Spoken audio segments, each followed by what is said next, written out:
All right, welcome everybody. Now today we're going to look at evaluating algebraic expressions. Even though this class is called elementary algebra, we haven't done any algebra yet. What we've been doing so far is arithmetic. Arithmetic involves adding, subtracting, multiplying, and dividing numbers. What changes when we get to algebra is we introduce variables. Now, a variable is a letter that represents a quantity that can change. Introducing variables actually opens a lot of doors for us. When we were just dealing with numbers, we were only dealing with quantities that were fixed. 3 is always 3, but 4 is always 4. But if we have a quantity that can change, like the amount of rainfall that we've had or the value of your savings account, we want to represent it with a variable so that we can represent relationships between quantities. Here's just a few relationships between quantities that we're going to see later on in this semester. P equals 2L plus 2W. That represents the perimeter of a rectangle. The perimeter is twice the length plus twice the width. Y equals mx plus b. This is one form for the equation of a line.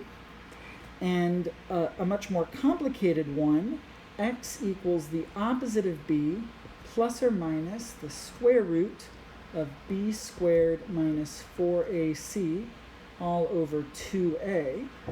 This is actually the quadratic formula, something we're going to see at the very end of the semester, and it's going to help us solve certain types of equations. Now, I am getting quite ahead of myself. All of these are equations.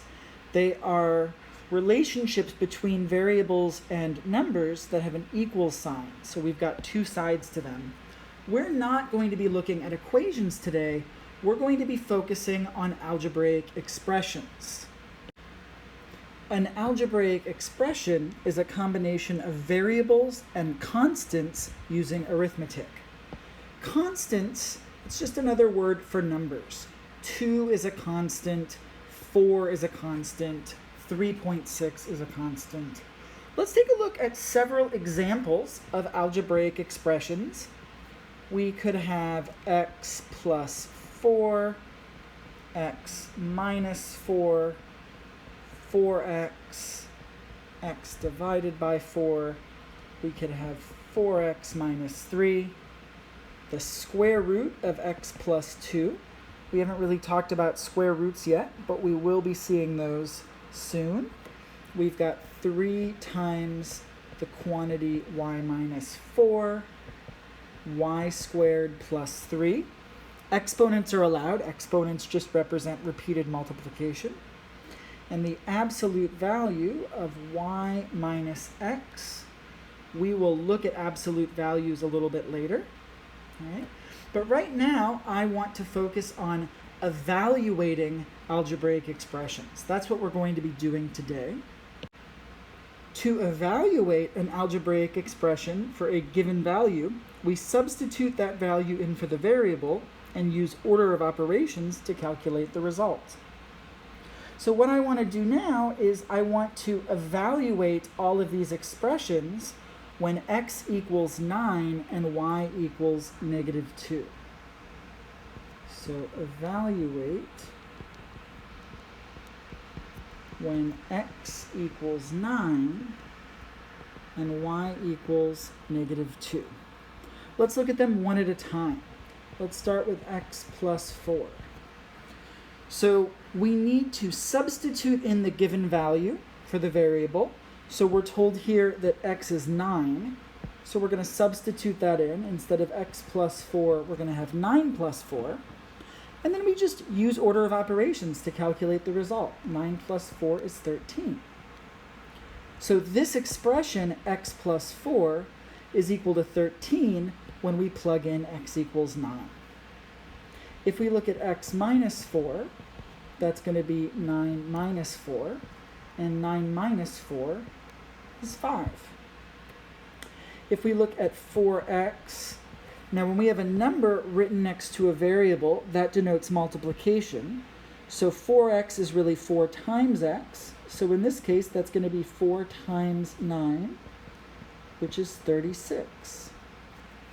These are really basic examples. We will get into more complicated ones, and over the course of the semester, we'll get into much more complicated ones.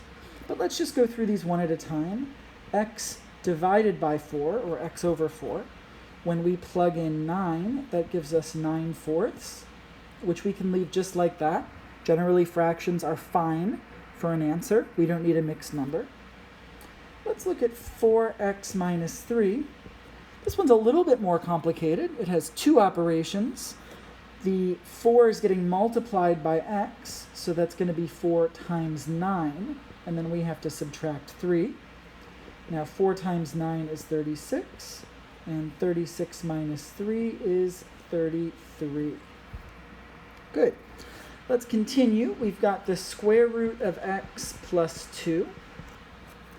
Now, first we need to substitute in the value for the variable. So x is 9, so that's going to be the square root of 9 plus 2. I think most of you have seen square roots before and know what they are. But when we're taking the square root of a number, we're asking what number can we multiply by itself, or square, to end up with that result. So what number can we multiply by itself to get 9? The answer is 3.